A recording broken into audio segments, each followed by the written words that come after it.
This is Susie Maglich in the design group. I'm here with Anna Robinson, and I'm just going to kind of open it up, give everybody a little bit of background, and then I'm going to hand it off to Casey, and she's going to walk you through the process. But I wanted everybody to know, first of all, thanks to everybody who called in today. This is great attendance. I wanted everybody to know that the accessibility policy that we've had for years now hasn't changed. So with this process in I-Beam, all we're really doing is taking our existing policy and process that we had in Lotus Notes, and we migrated it over to I-Beam. So in terms of the policy, you know, our projects are still hiring a third-party accessibility consultant. That consultant is coming out. They're reviewing the drawings at the DD phase. They're reviewing the drawings at CDs. And then they're actually coming out to the site, doing a site visit during framing, and then they're doing a final site walk. And with each of those reviews, that consultant is still producing a report, and we're still, you know, having to go through the report and address any citations that Avalon feels is necessary to fix. So all of that has stayed the same, and Casey's going to show you what that now looks like in the I-Beam process. And we're just really excited that it now lives in I-Beam instead of Lotus Notes, because we can now track everything. All the reports are housed in there in a way that we can track the line items, so we know we haven't missed anything. And you know, everything's pretty automated, and we're having the consultants do, you know, a lot of the uploading work for us. So she's going to go through all that with you, and thanks again for joining. Anna and I are here throughout the call to answer any questions about, you know, accessibility in general or the policy, and Casey's going to be your point person on any questions you have on I-Beam. So take it away, Casey. Thank you, Susie. All right, so I appreciate Susie's opening comments to color and give you some more context. If you're not familiar with utilizing the GoToWebinar, just a few things. Number one, you have your webinar panel in front of you. Everybody's muted, and at this point there are 50 of us on the line. So that way we won't be speaking over each other, but there is a question panel where you can type in your questions, and we'll handle the questions at the end as we go. If I catch something that's immediate while I'm walking through something, I'll speak to it, but feel free to enter your questions there. If you use the chat feature as opposed to the question feature, I might miss it because they're two different windows for me. Also, you'll see handouts. So there are 4 handouts. The system allows 5, so that's why it says 4 or 5 in there maybe in your panel. But those handouts are there for you. They were also in the invitation update that I just sent out. So you're welcome to retrieve all of that information there as well. We'll walk through a brief overview, just some main high-level points, and then we'll actually walk through creating the Accessibility Obligation BP, and then the Accessibility Review BP. And the Accessibility Obligation is really like a scheduler. It's saying we're obligated on a certain date to do the review. And then the obligation record holds that date to kick off the Accessibility Review BP. And you'll see what we mean as we walk through this.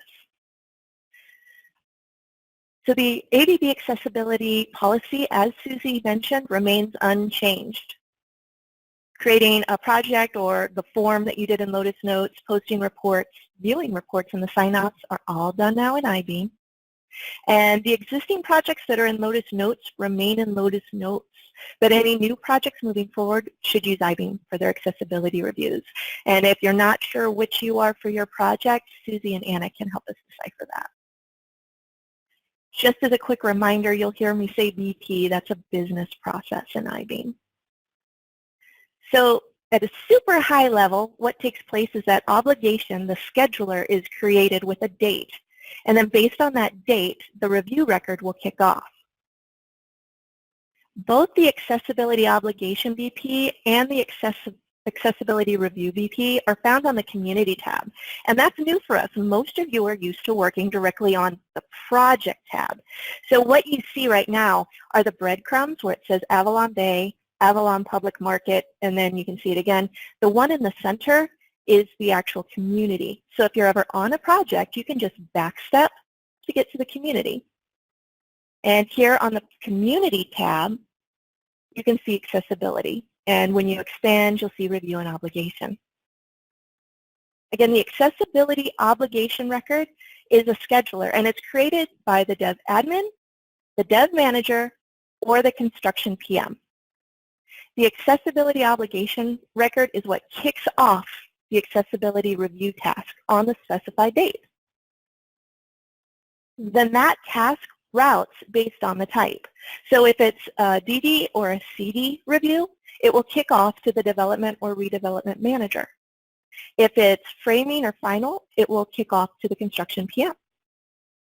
From there, you will forward it on to your consultants, be it Environetics or Endelman, and they will add all of the action items. Now, this part's really important. They won't see the task until it's sent to them. They won't see anything in the system regarding this until you kick that task over to them to take action. And then once they've added their action items, the record routes as appropriate. So it would either go to, again for DD or CD, back to the Development or Redevelopment Manager. And if it's framing or final, then it would go on to the Construction PM. So let's talk about our first piece in this. It's Accessibility Obligation. And again, this is created by the Dev Admin or Dev Manager and the PM. It's not a workflow. There's no approvals, so it can be edited by the creator. You can just go in and out. So let's take a look in iBeam. Give me one moment while I switch it over.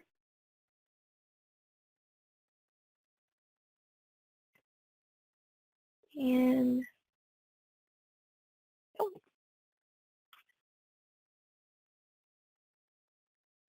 so I'm going to go into the training database.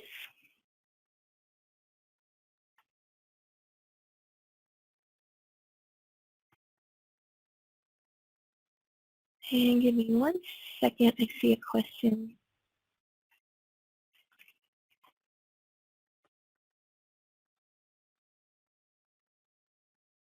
All right. So I'm going to log in as a development admin. And it's up to you on your project teams who's responsible for this task, right? It could be the development admin, it could be the construction PM based on the type, it could be the development manager. And I am on the community. So let's talk briefly about communities versus projects. I'm going to click this plus mark here to bring up a new tab. And if I were to type in, I'm just going to type in Solana for purposes of showing this. You can see that there's a community and there are projects. And again, we're talking about the community itself, which would not have a -NC for new construction or RD for redevelopment. But for our purposes, we're actually going to use Avalon Towers. And we can see there's already been one accessibility obligation record entered in for the DD review. We're going to go ahead and enter one in for the CD review. To do this, you just click on New. Expand this. And again, it's not a workflow process. It is just create, finish editing, and you can go in and out of it. I'll expand the upper form. And as we work through, obviously any field that's gray is going to auto-populate, so we just need to worry about those that are white, and then specifically those with a red asterisk. If you can, go ahead and add the date that the community was built. So I'm just going to pick a date in here. And then we're keeping the status active. We don't need to inactivate this. We'll move on down to development information. So we'll be right here towards the middle of your screen. And the Dev Deal Tracker is a newer process for us, so you may or may not find one available when you click in. If you do find one available, keep in mind that you want to find the highest version number to select if you pull one in. Next, we're asked if the asset is being developed or acquired, and we'll say this is developed.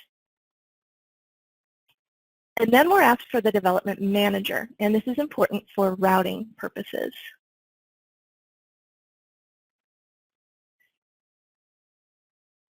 Okay, so I'll click on Select. Now, if you've already tried this process and you didn't have access while you were working through it, I'll just take the comment that you have here and I'll work with support to make sure that we get you set up to take care of this process. All right, so I am going to select the development manager. So I'm going to go ahead and just find manager. Pull them in, and then the construction type. And then next, your construction project manager. And that's important as well because let's say that this process kicks off with the development manager.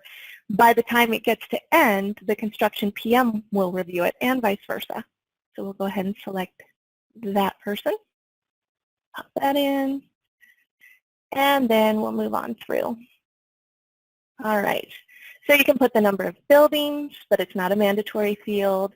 And then if this is new construction or redevelopment, and we'll say this is new construction. And then your review type. So we said this is our CD. All right, and then your review date. So this part's really important because this is going to be what kicks off the review record. So you'll want to make sure you're very thoughtful about this. For our purposes, I'm just going to say today, and I'm actually going to say 12 p.m. and OK. And then next you can describe any, then we need to say the type. So you would look through these options and select whatever type makes sense. If you have any additional information you need to add, you could add it here. That's really all there is to this record. As soon as you're done filling it in, you can click on Finish Editing. Now, if there were any issues that you had with it, you could go right back into the record, and this was the CD review. You would click Edit, and then you'd be able to take action on anything that you need to change. And maybe you won't have anything that ever needs to be changed with it, but you do have that option. So just keep that in mind. If you need to change anything around, you would be able to click in, click Edit, and then make any updates. And so if we were to do that, then you just click Finish Editing, and you're on your way. All right, so I'm going to pause for a second and see if there are any questions to this point.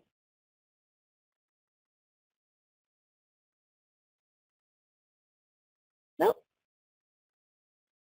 All right. So let me go ahead and switch back over here.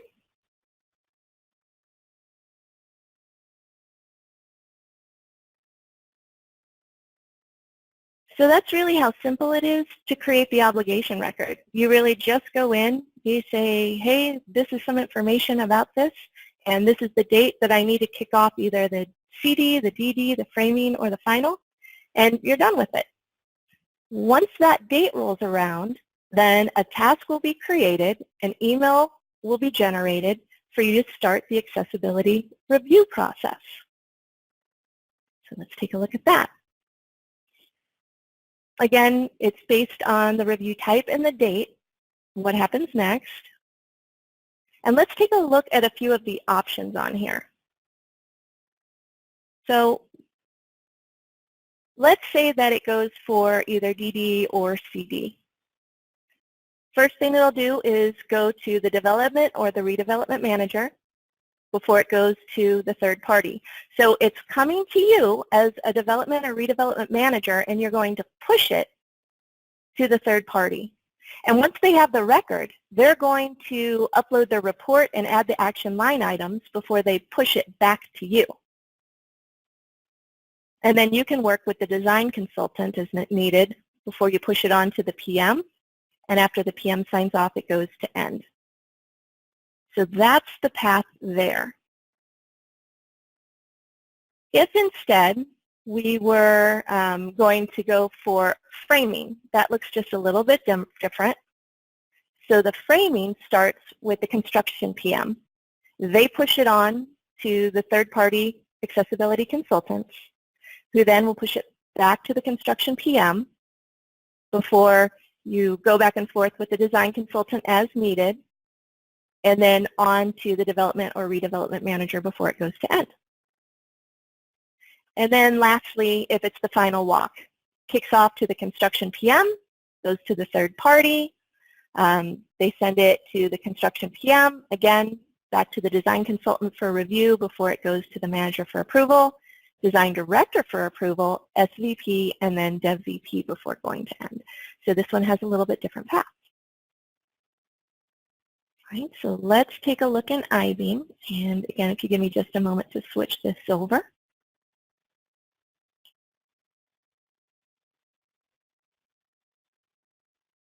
And let me sign in.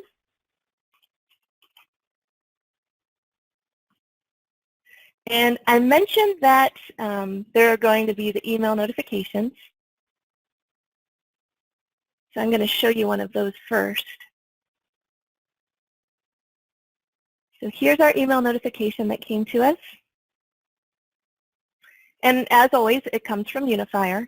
And it said that the accessibility review was sent to you for development, redevelopment manager review. Now this is O2 dev review. So that means it's coming to you before you send it off to the third party. And then when they're done and it comes to you again, it'll say for O4 review, second review. And then you could just click here to log in to take action. So we'll come in. And here's our obligation that's been set up. And then under accessibility review, we see our new record. So this record was already in flight, and now we have our new one specific to the CB review. All right, so we'll double click to go in.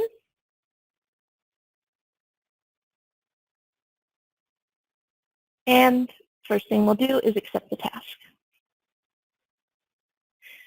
Really, all we're looking for here is to get this record over to the third-party consultant to kick off their processes, right? So you can see that there's a lot of gray on this form. There aren't fields for you to take action on up above, but where you want to pay special attention is right here, where it's saying go ahead and send this to your third-party consultant.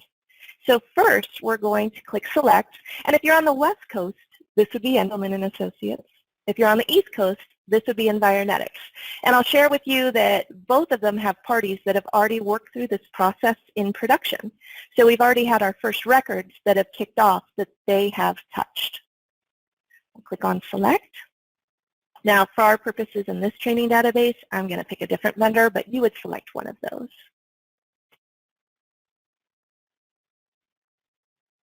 And then the primary contact, who does this need to go to?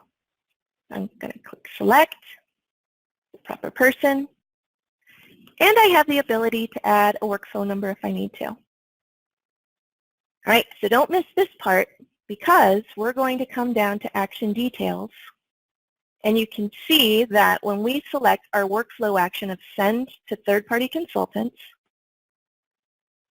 it's going to auto-populate that it's going to the vendor. And when you're ready, you can click on Send.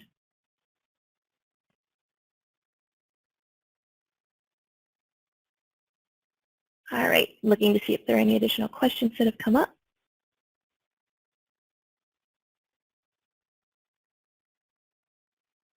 All right, so now this record has gone over to our third-party accessibility consultant.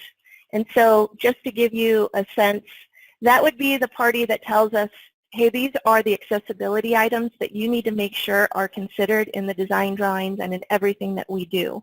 So then it comes to us, and then we send it forward, not to the person that we've contracted specifically for those purposes, but for our design consultants that make sure that everything gets addressed and handled. So it's two different companies. And get in here.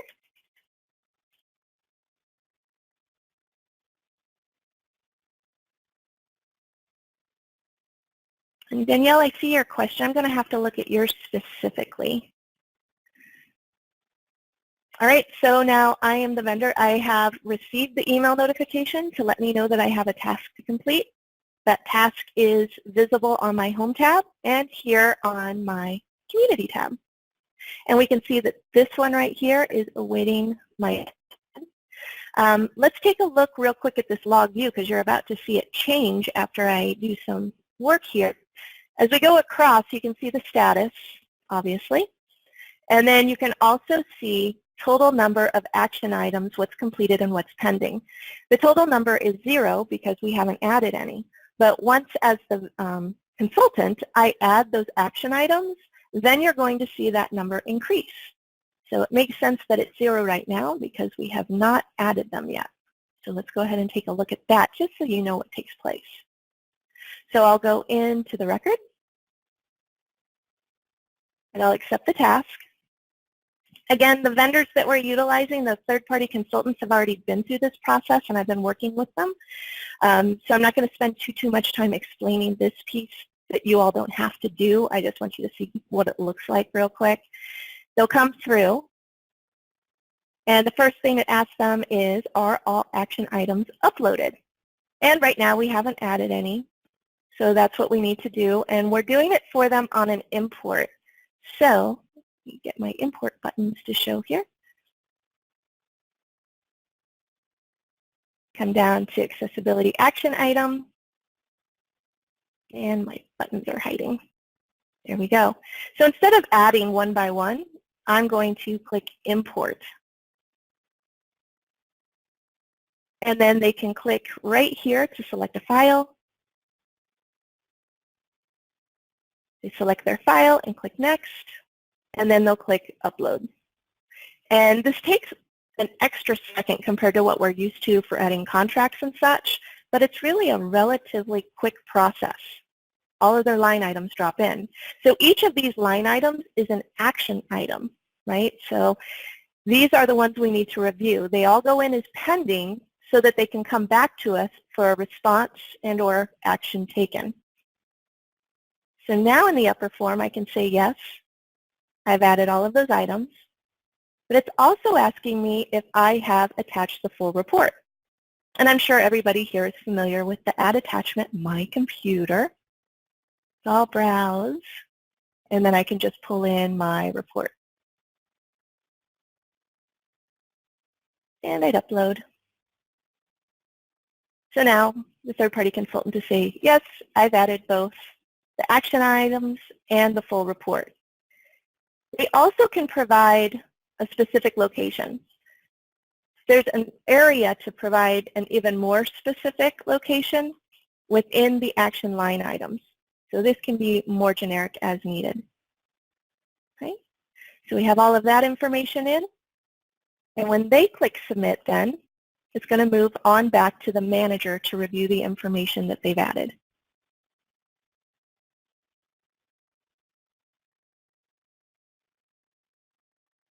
I see a few questions coming in. We're going to answer those towards the end. I don't want you to think that we're not going to get to them. All right. So now, as a third party, I've entered all of this information, and I'm ready to send it forward. And now you can see it's with the Dev Manager for review.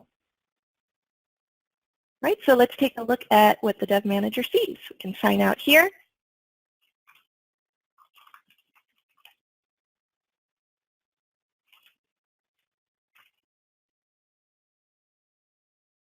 At that point, as the Dev Manager, I receive an email notification that I have another task. The task can be found on my homepage, and it can be found here on the community.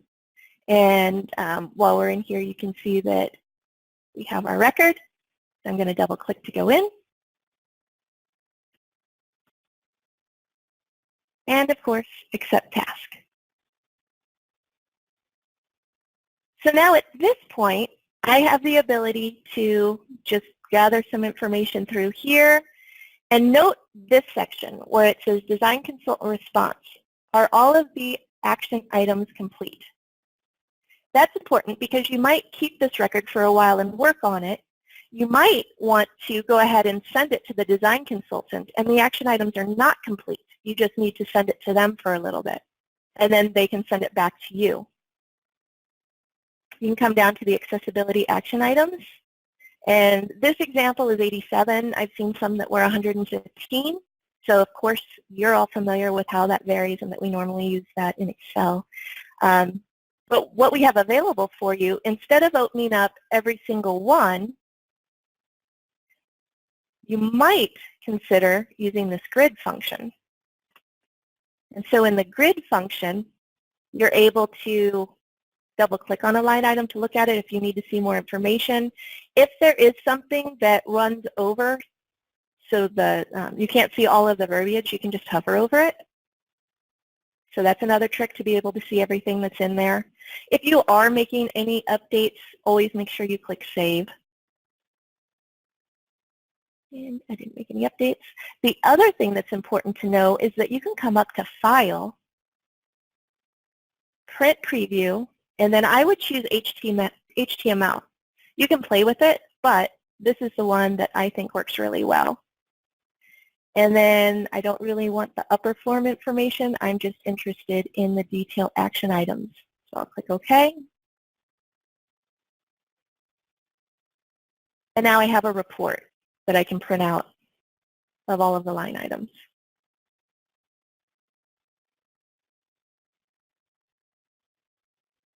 So just so you know, that's available for you. Again, in the grid function, the way it's set up is you can just click in to the cell and say if it's completed, and then give your response, any correction taken, and save. And I'll close the window. Now, just for the sake of time, instead of sending it to the design consultant and back, we're going to go ahead and say we approve this one. Okay? And now that we're approving it, we can see that this is going to go to the PM for review. So I'll go ahead and click on Send.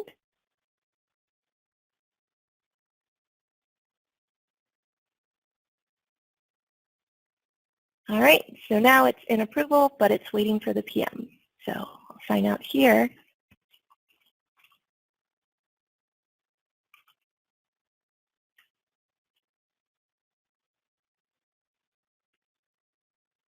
And as the PM, I've received the email notification that I have an open task. I'll come to the community. I can double click in and accept my task. Now at this point, you'll see that all of these fields are grayed out. And if you come to the accessibility action items and look at grid, you'll be able to see all of the information. This is also a quick shortcut in case any of the corrective actions or responses are longer than the columns allow for, then you can just hover. You could also print the report that I showed you so that you can review everything. But let me click into one. What you'll notice is you don't have the ability to adjust anything. So I'm clicking in and I'm not able to change anything. So if there's something that you feel like needs revision or if you need some clarification, you can come to General Comments, click Add, add your comments, click OK, close this window, and then I could return for clarification if I need to. So let me show you under Action Details. There's return for clarification. It goes back to the manager. Or I could just go ahead and say complete. And it notifies all of these different individuals before I click send and send it to end.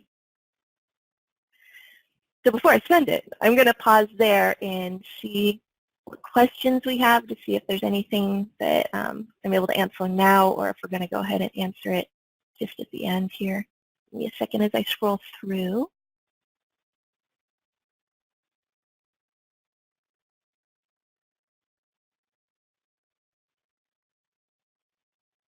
And I see a question wondering if there's a way to distribute this.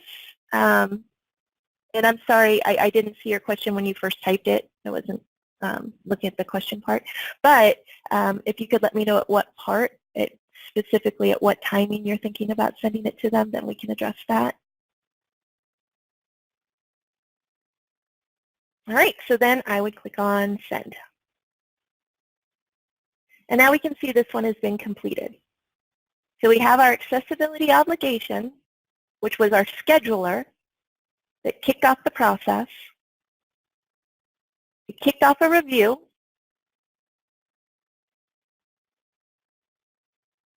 here's our review.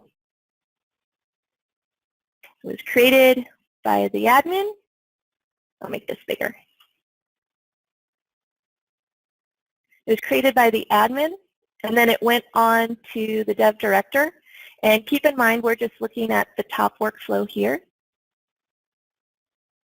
Then it went to the third party before it went to the dev manager. You can go back and forth for the design consultant before it ultimately comes to the PM to go to end.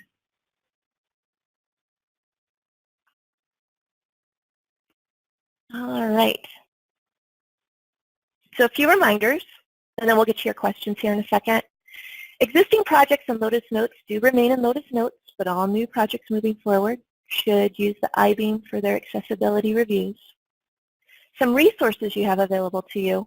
There are written instructions. There's some attached in the webinar, and then they're also found in the help directly within I-beam. And I'm going to go ahead and send out the latest and greatest documents for everybody after we're done with our call and we have the recording available. The policy is located in SharePoint. And then in AVBU, we do have an asset management section specific to accessibility, where you'll see Anna and Susie's announcement, as well as some links to some helpful documents and some videos on how to. Those are in there for you. And who do you ask if you have questions?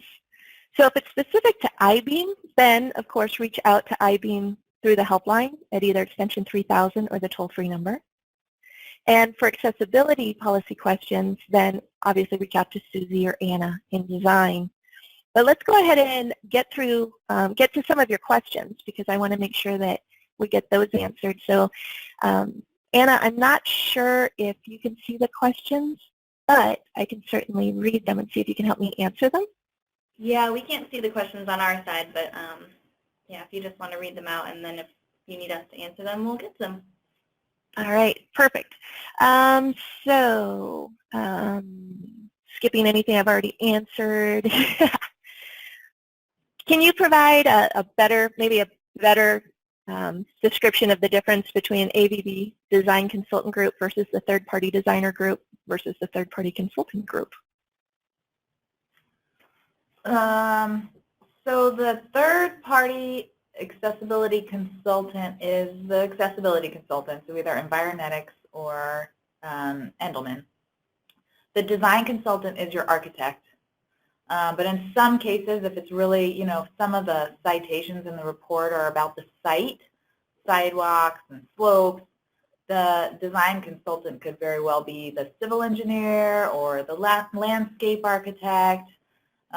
Sometimes the design consultant could be the interior designer. So that's why we generally call it design consultant, because although most of the time it's going to be your architect, sometimes it'll be one of your other designers on the team. Okay. And then I don't know, what's the last one? The third group? There was third-party designer versus third-party consultant. Yeah, so third-party consultant is supposed to be the third-party accessibility consultant, and then third-party designer is supposed to be the architect, or in some few cases, the civil, landscape, or interior designer. Thank you. And again, Danielle, I'll look at your question specifically since it's about a live record in production and get back with you on that. Another question for you all. The accessibility review policy, does that apply to new development and redevelopment and CapEx? It does apply to new development and redevelopment. Redevelopment, talk to us before you set up your review in I-beam, because depending on the age of the property and who built it, the scope of the review is going to be different. So if you guys remember the part where Casey was showing you a drop-down menu of the type of review, and it said FHA only, ADA only, FHA, ADA, and local codes, for redev, that's going to be different depending on the property itself. So we can help you select which one you need. But if you're new construction, you're always going to choose FHA, ADA, and local accessibility codes. Every review for new construction is going to be everything. And then CapEx CapEx, this does not apply to CapEx, but I guess depending on the scope of the CapEx project, we can just treat that as a case-by-case, and you can reach out to Anna and myself, and we can determine if an accessibility review is needed, but 99% of the time, this will not apply to CapEx. Thank you. There's a question about, is there a way that I can pull the accessibility review line items in a report format? And yes, while you're on the record, it's just print preview. I suggest you go to HTML, so that is available for you. Is there a way, and this goes to you, Susie and Anna, is there a way to forward and distribute this to all of our subcontractors on the project for addressing? Typically, they're responsible for addressing and responding prior to ABB construction, accepting and reporting to the report. That's a great question. Casey, I don't know. Do we have the capability to forward to vendors? And if we don't, then that might be the next improvement that we make to this BP. Okay, and so I'm going to double check something for us, and I'm not going to show you on the screen until I get there, but there was a clarification. He's asking specifically after we get everything from Endelman. Yeah, that makes sense. Yeah, that makes sense. So it's kind of similar to after we get everything from Endelman or Mike Mays, you know, we're either sending it out to the architect who can help us address some of the issues, or we may also be sending it to these vendors/subcontractors for their help as well. So, yeah, Casey, we may need to see if we can build that into the BP. Okay, and so I'm going to look at if we don't already have it. Because staging, I'm in the training database, and it doesn't work exactly like production is going to work just because of the way that we prep it for these, but so I'm going to take a look here. So if we're at this step and we want to forward it on, it really is just to design consultant or approved. There's not an option specifically to a vendor, but you do get to select your two. So I think it is something that we would want to build into it so that it doesn't say it's going to design consultant when it's going to a vendor. And there's not a CC option to give them a heads up. Okay, gotcha. So in the meantime, what we would do, what you guys would do on the phone, is you could either send the PDF full report to your subs, because as Casey showed you guys, Endelman and Mike Mays are going to be attaching the full report PDF to the record anyway. So you always have the option of sending your subs that document offline, and they can get back to you with your responses, and then somebody on the project team, whether it's yourself, the construction PM, the development manager, or an admin, somebody on the ABB team can go ahead and input what the subcontractor's resolution is for them. So we can do that. We can always do that in the meantime. Excellent. And then the second part of the question was, it would be great if those subs had a column to enter their responses in here as well when we send it to them. Mm-hmm. So phase two. Phase two. That's a great suggestion. Mm-hmm. We're going to start working on it. Excellent. There's a question when you're selecting what type of review it is. So just as you were touching on earlier, if it was the ADH or all of the various ones it could be, how does somebody know which one to choose for their community? Yeah. For their community. That's when you can reach out to myself or Anna at any time, because they definitely can get confusing on what the scope should be for your accessibility consultant, and we can help you guys determine that. Like I said, if it's new construction, and Casey, I don't know if maybe you can show them that drop down again, but if it's new construction, it's going to be the line item that has the trio, FHA, ADA, and local code. If it's redev, it could be any of the variations in the drop-down menu. So the third one down, FHA, ADA, and local code, that's going to be what you're going to choose for new construction. And then if you're redev, you might be any of the other options depending on what it is, what the project is. But we can certainly help you determine that. All right, thank you. Let me see what other questions we have. And there are existing projects in I-Beam. Assuming these existing projects will continue to use Lotus Notes to create accessibility reviews. Mm-hmm. Yes. Yeah. Yes. So All right. if you started in Lotus Notes, you're going to end in Lotus Notes. You'll just continue to use Lotus Notes. If you haven't started any of your accessibility reviews yet on a project, you're going to want to start in I-Beam. All right, so part 2 of that was, for example, dev pursuits currently active in I-Beam. Because they're dev pursuits and they probably haven't started any of that, they will use I-Beam. Correct. Yeah. Right.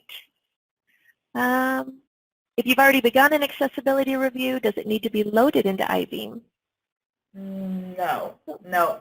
We're going to archive Lotus Notes for years for legal purposes. And I think for now we've decided that if you started in Lotus Notes, you'll just stay in Lotus Notes and we won't hold the record in I-Beam. We made that decision and we're gonna see how that decision goes, but that's what we've decided currently. So nobody's gonna have to migrate from Lotus Notes over to I-Beam. And this one is kind of a tag on to what we were talking about, including our vendors. We treat this like a punch list for our field guys, subcontractors to address prior AVB construction accepting and confirming field responses. So we should be able to associate line items to specific vendors and contractors, subcontractors. Mm-hmm. So we'll just need to keep all of that in mind when we look at what we're going to do for phase 2, I think. Mm-hmm. Yeah, maybe, Casey, when we start to integrate sending this to subcontractors, we can talk about sending certain line items to subcontractors. Okay. And so this kind of falls along the same thought. I often have to send to 3 design consultants, the architect, the civil, and the landscape. Because I-Beam is set up that you send it to 1 at a time, is that going to be an issue with meeting any deadlines? That's a great point. It would be great if we could send to multiple design consultants at one time. So let's talk about that offline, Casey, because they're okay. right. We would want to potentially send to an architect and a civil and a landscape. They're all part of the design consultant group. It's just that there's 3 of them, and they all work for different companies.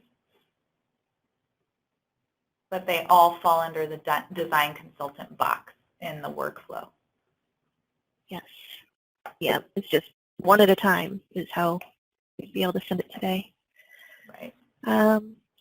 Sounds like both Teresa, who is our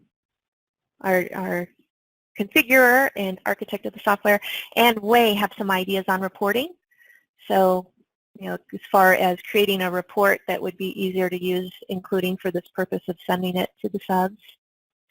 Question, how would a sub input be added to I-Beam? So I think that's the question of today, we just be adding it for them. We could give them the report or the Excel, have them type in their responses, and then we'd have to enter it for them. Correct. Yeah. But we have it on the list for phase 2. Phase 2. Excellent. So I believe I've hit on all of the questions that were out there. If I missed any questions, let me know. Also, I received feedback that I need to make sure that I have the latest and greatest overview handout, so I will email you all and make sure that you have that as opposed to just the one that's attached here. Are there any other questions? And while we're waiting for other questions, if there are any, I just want to stress that we do want feedback from the users on this process, because this is the first iteration, obviously, that we're sending out, and you guys have already come up with some great improvements for phase 2. So keep the comments coming as you guys start to use this in I-Beam, because again, this is just version 1, so we'll just want to continually improve on this process as we use it. So appreciate all the feedback. All right, so only one other question I'm sorry, I'm going to backtrack for just a second. The person who had asked how we put the sub input into I-Beam, and then it says, where is that entered? So it would be, let's say that the development manager has the record. So I'm going to go to an accessibility review.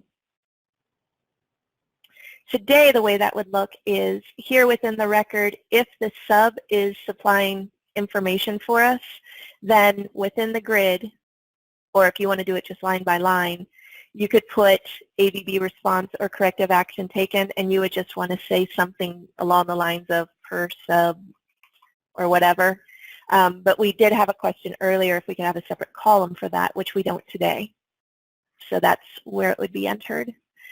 And then we were asked, when is phase 2 expected to be issued? And I don't want to speak for Susie, but I'm guessing we'll probably want to spend a little bit of time working as is to see what else needs to be in phase 2.